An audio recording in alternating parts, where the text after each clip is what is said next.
یہ لیٹر جاری کر رکھا ہے کہ مکاتب اس دائرے کے اندر نہیں آتے، یعنی مکاتب کے رجسٹریشن کی ضرورت نہیں ہے مدرسہ بورڈ کے اندر۔ لیکن ہم دیکھ رہے ہیں کہ حکومت کے نمائندے کہیں ایک کمرہ ہے اور اس کے اندر آدمی پڑھا رہا ہے، اس کو بھی سیل کر رہے ہیں، مسجد کے اندر بیٹھ کے بچے پڑھا رہے تھے اس کو بھی سیل کر رہے ہیں۔ اور ایسی بھی خبریں ملی ہیں، ہمارے ایک ساتھی نے ثبوت لا کے پیش کیا کہ ان کے پاس میں مدرسے کا رجسٹریشن ہے، شکشا وبھاگ سے ان کے پاس میں مانیتا ہے، اور اس کے باوجود ان کا مدرسہ سیل کر دیا ہے۔ تو وہ آخر گورنمنٹ چاہتی کیا ہے؟ اگر اصلاح چاہتی ہے مدرسوں کی تو اصلاح کا طریقہ یہ نہیں ہوتا جو اختیار کیا گیا ہے۔ اصلاح کا طریقہ یہ ہوتا ہے کہ آپ سب سے پہلے ایک منظم بات تیار کر کے اور مدارس کو نوٹس جاری کرتے، جن مدارس کے اندر جو کمیاں تھیں ان سے ان کو آگاہ کرتے اور ان کو ٹائم دیتے کہ اتنے وقت کے اندر اگر یہ صحیح نہیں کیے گئے تو پھر ہم سیل کر دیں گے۔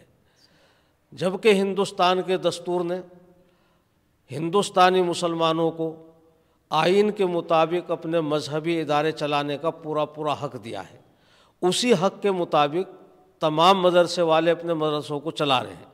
لیکن اس میں بھی کوئی اس کی بات نہیں، مدرسے والے حالات کو سمجھ رہے ہیں اور جدید تعلیم اور نئی تعلیم اور عصری تعلیم کی ضرورت کو سمجھ رہے ہیں۔ اس لیے میں کہہ سکتا ہوں کہ کم سے کم 99% مدرسے وہ ہیں کہ جنہوں نے اپنے یہاں عصری تعلیم کا یعنی ہندی کا انگریزی کا انتظام کر رکھا ہے، یا تو انہوں نے مانیتا لے رکھی ہے، اور اگر مانیتا نہیں لے رکھی تو اپنے بچوں کے ایڈمیشن اسکولوں کے اندر کرا رکھے ہیں، اور پھر وہ بچے گھنٹے 2 گھنٹے کے لیے ان کے یہاں پڑھنے کے لیے قرآن پاک آ جاتے ہیں، اردو پڑھنے کے لیے آ جاتے ہیں، اور دن میں وہ اپنے وقت پہ اسکولوں کے اندر جاتے ہیں۔ اب یہ ہمارے حکومت کے نمائندے اور حکومت ایسے مدرسوں پہ بھی تالے لگا رہی ہے۔ بھئی جب آپ یہ چاہتے ہیں کہ مدرسے عصری علوم سے ہم آہنگ ہوں اور ان کے اندر جدید تعلیم ہونی چاہیے، تو وہ تو جدید تعلیم ساری کی ساری دے رہے ہیں جب انہوں نے اپنے بچوں کے ایڈمیشن اسکولوں کے اندر کرا رکھے ہیں، اور تھوڑے وقت کے لیے وہ آ کے قرآن سیکھ لیتے ہیں۔ تو اس کا مطلب تو یہ ہوا کہ آپ کی یہ بھی ہضم نہیں ہو رہا ہے 1 گھنٹہ۔ ایک مکتب نہیں، کئی سارے مکتب ہم بتلا سکتے ہیں کہ جہاں تمام بچے اسکول کے اندر جاتے ہیں اور ان کا وہاں رجسٹریشن ہے، اسکول کا فل ٹائم وہ دیتے ہیں وہاں، باقی بچا ہوا ٹائم وہ مدرسے کے اندر، مکتب کے اندر، یا اپنے کسی گھر میں یا مسجد کے اندر بیٹھ کے قرآن پاک کو سیکھ لیتے ہیں اور سکھلا لیتے ہیں ٹیوشن کے طور پہ۔ تو اتنا تو ان کو حق ہے، اور اتنا حق تو سب کو حاصل ہے۔ اور بھی بہت سارے ٹیوشن گاہیں چل رہی ہیں، اسکولوں کے اندر بچے پڑھتے ہیں اور پھر وہ لوگوں کے یہاں جا کے ٹیوشن پڑھتے ہیں۔ تو مدرسے والوں کو بھی اس کی اجازت ہے اور مسلمانوں کو بھی اس کی اجازت ہے کہ بھئی فل وقت انہوں نے اسکول کے اندر دیا اور باقی تھوڑا ٹائم 1-2 گھنٹہ ٹیوشن کے طور پہ اپنا قرآن پڑھ لیا، اردو پڑھ لی۔ آج یہاں ہم لوگوں نے یہ بات طے کی کہ ایک تو جو قانونی کارروائی ہو رہی ہے وہ جاری رہے گی، اور اسی کے نتیجے کا ہم انتظار کریں گے۔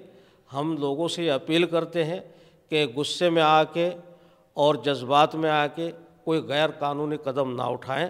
جمعیت العلماء آپ حضرات کے اختیارات اور آپ کے ہتوں کو انشاءاللہ کورٹ کے اندر لڑے گی، اور پہلے بھی لڑتی رہی ہے، آئندہ بھی لڑے گی، اور منظم طریقے سے لڑے گی، مضبوط طریقے سے لڑے گی، اور لڑ رہی ہے انشاءاللہ، آپ مطمئن رہیں۔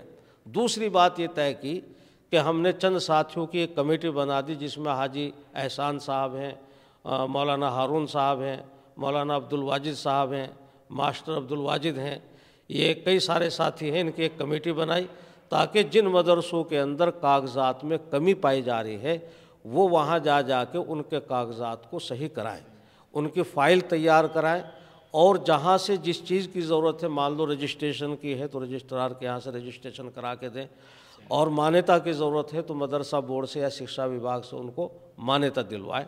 تو ایک کمیٹی اس طرح کی بنائی ہے تاکہ وہ لوگوں کے ہیلپ کریں۔ اچھا مولانا، جو مدرسے سیج کیے جا چکے ہیں، کیا وہ ان کے کھلنے کی سمبھاونا ہے؟ کیسے کھلیں گے وہ؟ ان کو کیا کرنا چاہیے جن کے مدرسے سیل ہو گئے؟ دیکھو 2 چیزیں ہیں، ایک تو قانونی کارروائی ہو سکتا ہے، اس میں سبھی کے لیے راحت نکل آئے۔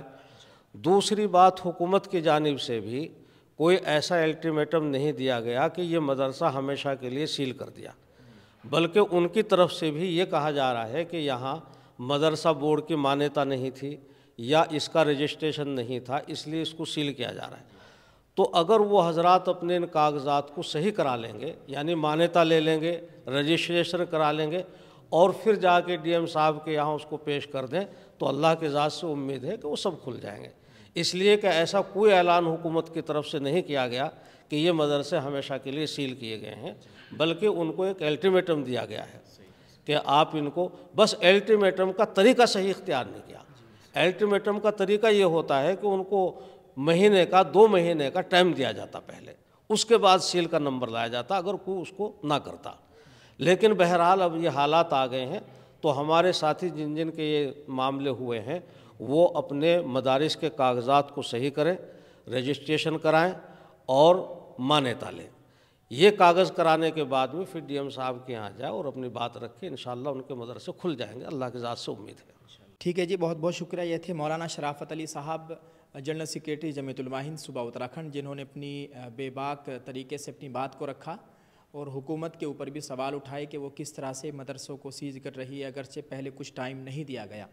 تو آپ اس تعلق سے دوستو کیا کہنا چاہیں گے؟ کمنٹ میں اپنی رائے ضرور پیش کیجیے گا۔ اور بڑی خاص بات یہ ہے کہ حضرت نے مسلمانوں سے، ذمہ داران مدارس سے اپیل کی کہ کوئی ایسا قدم نہ اٹھائے جس سے بعد میں پریشانی کا سامنا کرنا پڑ سکے۔ دوستو آج اس میٹنگ میں جمعیت علماء ہند صوبہ اتراکھنڈ مولانا ارشد مدنی، جمعیت علماء ہند صوبہ اتراکھنڈ مولانا محمود مدنی، دونوں جمعیت کے بڑے بڑے ذمہ داران، صدر محترم مولانا حسین احمد صاحب جو مولانا ارشد مدنی صاحب والی جمعیت کے صدر ہیں، اور مولانا محمود مدنی صاحب والی جمعیت کے صدر ہیں مولانا عارف صاحب، انہوں نے بھی اس میں شرکت کی ہے، اور ضلع ہریدوار کے صدر ہے مولانا ہارون صاحب، انہوں نے بھی اس میں شرکت کی ہے۔ دوسری جمعیت کے ضلع ہریدوار کے صدر مولانا عبدالواحد صاحب، انہوں نے بھی شرکت کی ہے۔ ناظم عمومی مولانا شرافت علی صاحب، ماسٹر احسان صاحب اور دیگر مدارس کی ذمہ داران نے اس آج کی میٹنگ میں شرکت کی ہے۔ آپ کا بہت بہت شکریہ۔ دوستو آپ سب سے گزارش کی جاتی ہے کہ دعا فرمائیں، یہ ماہ مقدس چل رہا ہے، آپ سب سے خصوصی دعا کی گزارش کی جاتی ہے، اپنی عبادت گاہوں کے لیے، مدرسوں کے لیے، مساجد کے لیے دعا فرمائیں، ان میں پڑھنے پڑھانے والوں کے لیے دعا فرمائیں۔ اللہ تعالی ہم سب کا حامی ناصر و آمین، اور اس ویڈیو کو شیئر ضرور کرتے جائیں۔ جزاک اللہ۔ السلام علیکم ورحمۃ اللہ وبرکاتہ۔